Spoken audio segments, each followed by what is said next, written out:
Hello friends, welcome to my channel Sheetal's kitchen Gujarati.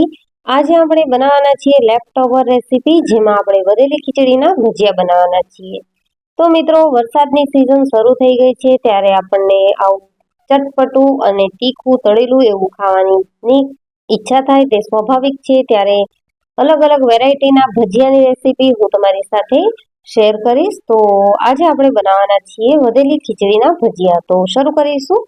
વધેલી ખીચડીના ભજીયા બનાવવા માટે અહીંયા મેં 1 વાટકી જેટલી ખીચડી લઈ લીધી છે।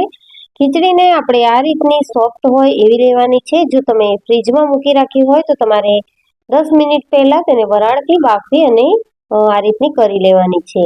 1 વાટકી ખીચડી સાથે આપણે 1 વાટકી જેટલું ઝીણું બેસન લીધું છે, સાથે જ એક ઝીણી સમારેલી ડુંગળી, 1 વાટકી જેટલા લીલા ધાણા અને 3 થી 4 લીલા ઝીણા સમારેલા મરચાં લઈ લીધા છે। હવે બધી જ વસ્તુને આપણે મિક્સિંગ બાઉલમાં મિક્સ કરવાની છે। તો સૌથી પહેલા અહીંયા મેં ખીચડીને મિક્સિંગ બાઉલમાં ઉમેરી છે અને આ રીતે આપણે ચમચીના પાછળના ભાગથી તેને સારી રીતે મેશ કરી લઈશું। તો અહીંયા તમે જોઈ શકો છો કે લોટ જેવું સ્ટ્રક્ચર છે તે આપણું ખીચડીનું આવી ગયું છે। હવે તેમાં ઝીણા કટ કરેલા લીલા મરચાં, ઝીણી સમારેલી ડુંગળી, ઝીણા સમારેલા ધાણાની ક્વોન્ટિટી આપણે વધારે રાખીશું, એટલે ભજીયા છે તે ખાવામાં ખૂબ જ ટેસ્ટી એવા લાગશે। 1 ચમચી જેટલા સફેદ તલ ઉમેરીશું, સાથે જ અડધી ચમચી જેટલી લીલી વરિયાળી ઉમેરવાની છે। 1 ચમચી જેટલું લાલ મરચું પાવડર ઉમેરીશું। તીખાશ તમારે તમારા હિસાબે બેલેન્સ કરી લેવાની છે। 1 ચપટી જેટલો હળદર પાવડર ઉમેરીશું। બધા જ મસાલા છે આપણે તે ખીચડીમાં જ કરી લઈશું, એટલે મસાલા સારી રીતે મેશ થઈ જાય। 1 ચમચી જેટલા વાટેલા સૂકા ધાણા ઉમેર્યા છે। સ્વાદ પ્રમાણે મીઠું ઉમેરીશું। અહીંયા આપણે બધા જ મસાલા કરતી વખતે એક વસ્તુ ધ્યાન રાખવાની છે કે ખીચડીમાં આપણે પહેલાથી મીઠું ઉમેરેલું હોય છે। તો અહીંયા મેં મીઠું એ પ્રમાણે એડજસ્ટ કર્યું છે। બધી જ વસ્તુને આપણે ખીચડીમાં મિક્સ કરી લઈશું અને ત્યારબાદ આપણે જે બેસન લીધું છે તે ઉમેરી દઈશું। બેસન ઉમેરી અને સારી રીતે બધું જ મિક્સ કરી લેવાનું છે, કારણ કે જે ખીચડી છે તેમાં બી મોઇસ્ચર છે અને ડુંગળીમાંથી પણ પાણી રિલીઝ થશે। હવે 5 થી 7 મિનિટ જેવું તેને ઢાંકીને એમ જ રહેવા દઈશું, એટલે જેટલું પણ પાણી રિલીઝ થશે તે આ રીતે થોડું બેટર છે આપણું તે ઢીલું થઈ જશે। હવે જરૂર મુજબ પાણી રેડીશું આપણે।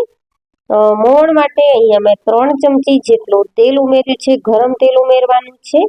તો અહીંયા મેં વઘારિયામાં ગરમ તેલ કરીને ઉમેરી દીધું છે અને થોડું પાણી ઉમેરતા જઈ અને આપણે બેટર છે તે ભજીયાના બેટર જેવું બનાવી લેવાનું છે। અહીંયા જો મિત્રો તમે પહેલાથી જ પાણી ઉમેરી લેશો તો તમારું બેટર છે તે વધારે પડતું ઢીલું થઈ જશે, કારણ કે ડુંગળીમાંથી પણ પાણી રિલીઝ થતું હોય છે। તો આ રીતે મેં બેટરને બનાવી લીધું છે અને 5 થી 10 મિનિટનો રેસ્ટ આપી દીધો હતો। આ ભજીયામાં આપણે સોડા ઉમેરવાની જરૂર નથી, કારણ કે ખીચડી છે તેના કારણે ભજીયા છે તે એકદમ સરસ એવા સોફ્ટ બનીને રેડી થશે। તો તેલ ગરમ થઈ ગયું છે અને ગરમ તેલમાં આપણે આ રીતે નાના નાના ભજીયા મૂકી દઈશું અને ભજીયાને છે તે મીડિયમ ગેસની ફ્લેમ ઉપર આપણે તળી લેવાના છે। તો અહીંયા તમે જોઈ શકો છો કે બહારથી ક્રિસ્પી અને અંદરથી સોફ્ટ એવા આપણા વધેલી ખીચડીના ભજીયા સરસ એવા તળાઈ રહ્યા છે। તો ભજીયાને તળતી વખતે મિત્રો પેશન્સ રાખવું ખૂબ જ જરૂરી છે, કારણ કે ભજીયાને તળાતા થોડી વાર લાગતી હોય છે। જો તમારે ઉપરથી ક્રિસ્પી કરવા હોય અને અંદર સુધી સારી રીતે બફાવા દેવા હોય તો તમારે મીડિયમ ગેસની ફ્લેમ ઉપર જ ભજીયાને તળવા પડશે। તો આ રીતે ભજીયા તળાતા ગોલ્ડન બ્રાઉન કલરના સરસ એવા થઈ ગયા છે। તો ભજીયા સાથે જો મરચાં ન હોય તો ન ભાવે, એટલા માટે અહીંયા મેં મરચાંને પણ ભજીયાની સાથે જ તળી લીધા છે। મરચાંને તળતી વખતે એક ખાસ વાતનું ધ્યાન રાખવાનું કે મરચાંમાં થોડો પણ કટ લગાવી દેવાનો, નહીતર તો મરચાં છે તે તેલમાં જઈને ફૂટશે। તો અહીંયા આપણા ગરમા ગરમ વધેલી ખીચડીના ભજીયા બનીને રેડી છે। આ ભજીયાને મિત્રો તમે દહીં સાથે કે ચા સાથે કે પછી કેચઅપ સાથે પણ ખાઈ શકો છો। ખૂબ જ ટેસ્ટી એવા લાગતા આ ભજીયા ફટાફટથી બનીને રેડી થઈ જાય છે મિત્રો। તો આ વધેલી ખીચડીના ભજીયાની રેસીપી તમને કેવી લાગી તે મને જરૂરથી જણાવજો અને સબસ્ક્રાઇબ જરૂર કરજો।